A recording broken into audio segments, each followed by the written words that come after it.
des hydrocarbures est un des éléments de cet attrait. Dans le souci du gouvernement de relancer les défis de valorisation des ressources pétrolières et gazières du pays, le ministère des hydrocarbures a procédé sous le haut patronage du président de la République au lancement de la première phase des appels d'offres pour l'attribution des droits des hydrocarbures sur 27 blocs pétroliers ouverts à l'exploration, production et 3 blocs gaziers du lac Kivu. La cérémonie a été présidée par le chef de l'État, Félix-Antoine Tshisekedi Tshilombo, en présence des présidents de 2 chambres du Parlement, Modeste Bahati Lukwebo et Christophe Mbosso, du Premier ministre Sama Lukonde et de plusieurs invités. Dans son allocution, le président de la République a réitéré son appel à l'exploitation d'énormes ressources pétrolières et gazières dont regorge la RDC au fin d'en constituer un moteur incontestable de la relance économique nationale. Honorable président de l'Assemblée nationale, honorable président du Sénat, monsieur le Premier ministre, chef du gouvernement, mesdames et messieurs les membres du gouvernement, mesdames et messieurs les ministres des pays membres de l'Organisation des producteurs de pétrole africains, mesdames et messieurs les ambassadeurs et chefs de mission diplomatique, monsieur le secrétaire général de l'Organisation des producteurs de pétrole africains, mesdames et messieurs les chefs d'entreprise et représentants de l'industrie pétrolière nationale et internationale, mesdames et messieurs distingués invités, permettez-moi avant toute chose de vous saluer et de vous souhaiter la cordiale bienvenue à Kinshasa, capitale de la République démocratique du Congo. Mes salutations s'adressent particulièrement à l'endroit des autorités des pays frères et amis, ainsi qu'à toute la communauté des investisseurs nationaux et internationaux qui ont accepté de rehausser de leur présence la cérémonie de ce jour. Mesdames et messieurs, distingués invités, tel que j'ai eu à l'évoquer au cours de mes différentes prises de parole, nous ne devrions plus nous contenter de célébrer indéfiniment le potentiel en ressources naturelles dont est doté notre pays. Il nous revient de l'exploiter afin qu'il concourt à la réalisation de l'objectif primordial qui est celui de l'amélioration des conditions de vie de nos populations, tout en demeurant conscients et responsables quant aux implications écologiques et environnementales que l'exploitation de ces ressources génère. À cet égard, il est impérieux d'appliquer les dispositions de la loi de 2015 ainsi que le décret de 2016 qui régissent le secteur des hydrocarbures en République démocratique du Congo et qui définissent les conditions d'octroi des permis requis pour l'exploration, l'exploitation de nos ressources pétrolières et gazières. Le lancement de l'appel d'offres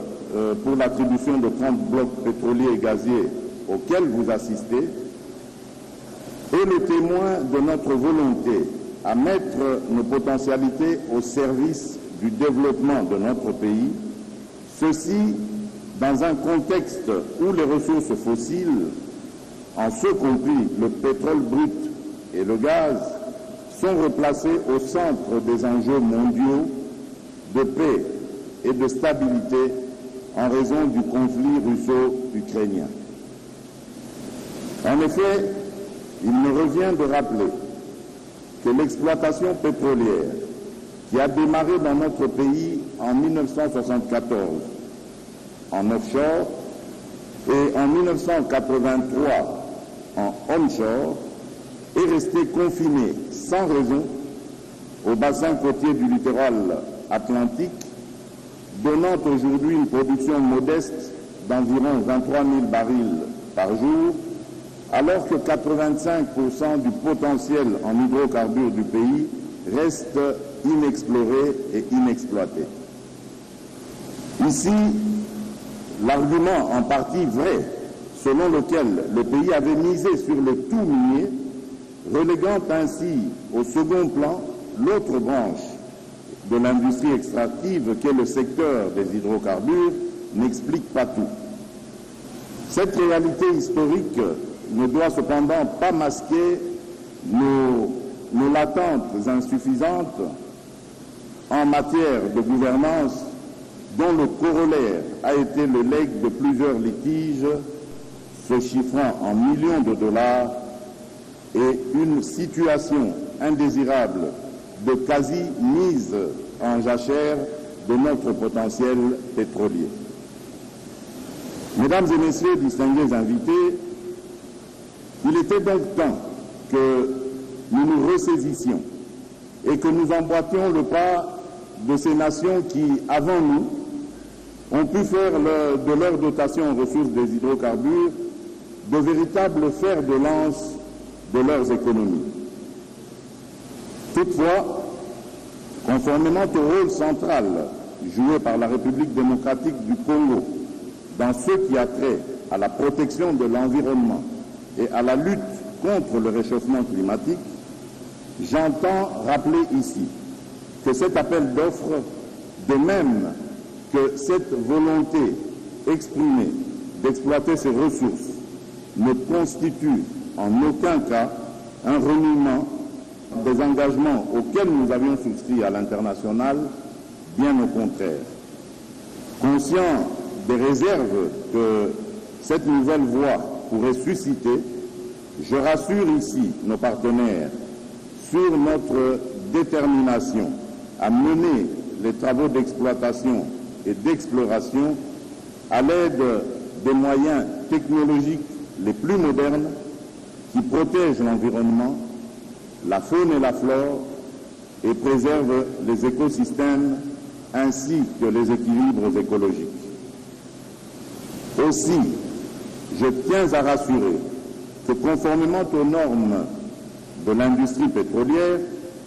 tous les travaux susceptibles d'avoir un impact négatif sur l'environnement, tels que les acquisitions géophysiques et les forages, seront exécutés avec une étude exhaustive d'évaluation de l'impact environnemental et social et d'un plan de gestion environnementale en vue de minimiser les effets néfastes sur la faune et la flore ainsi que sur les conditions de vie des communautés environnantes. Ces études et ces plans de gestion seront à chaque fois examinés et approuvés par le ministère de l'Environnement et Développement durable avant le début des travaux. Mesdames et messieurs, distingués invités, dans le cas où les phases d'exploration nous permettraient de mettre à jour, puis de produire du pétrole brut et ou du gaz, notre vœu le plus cher consisterait, et ce,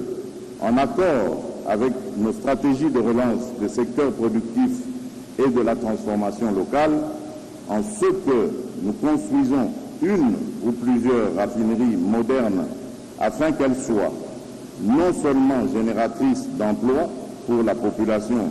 et créatrices d'une chaîne de valeur, mais aussi source d'indépendance en termes de fourniture de produits finis pétroliers, en ce compris de carburant. En outre,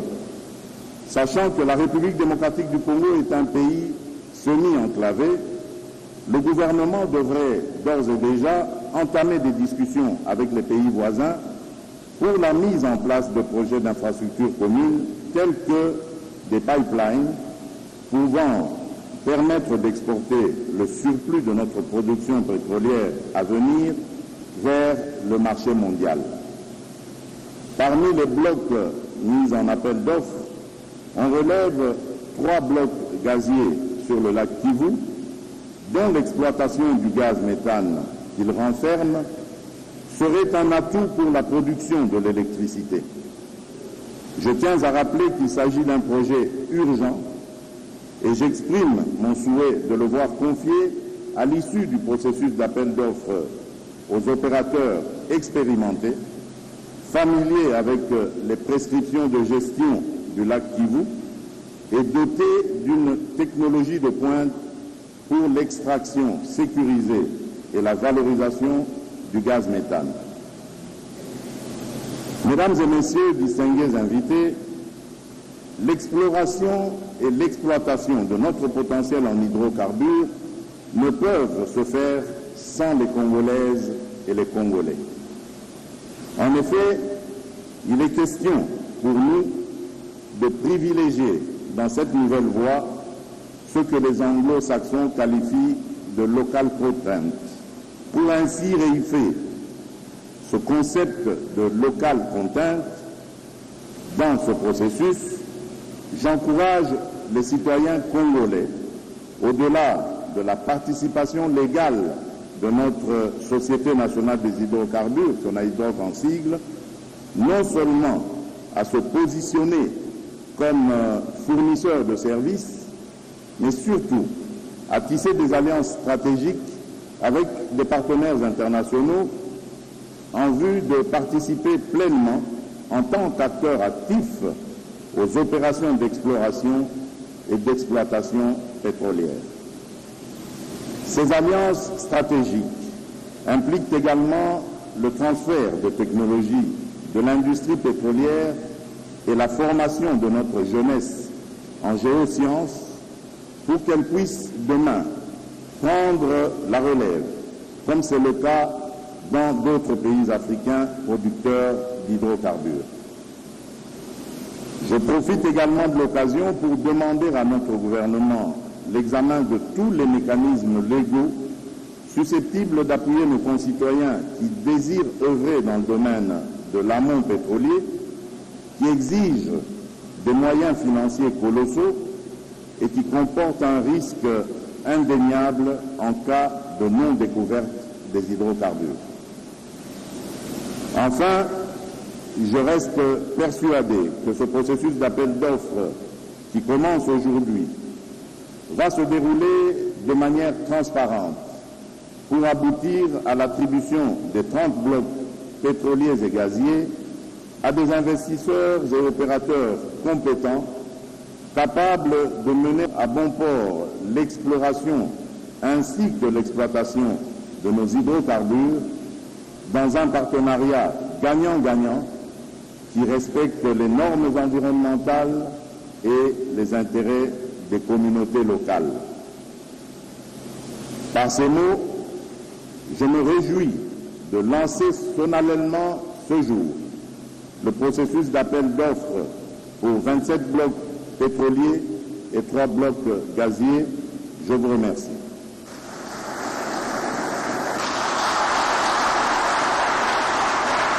Dans ce mot de bienvenue, le ministre des Hydrocarbures Didier Boudimboum-Toumbouanga a salué la vision de la relance économique prônée par le président de la République. Il a souligné que l'appel d'offres de ces jours se veut un processus public transparent, impartial et concurrentiel qui va permettre à la RDC de mettre en place des partenariats gagnant-gagnant dans l'intérêt mutuel des investisseurs et des populations congolaises. Le ministre des Hydrocarbures a ainsi signé des avis à manifestation d'intérêt. La cérémonie terminée, le président de la République a été convié à la visite des stands où sont exposées les maquettes des différents blocs pétroliers de la RDC.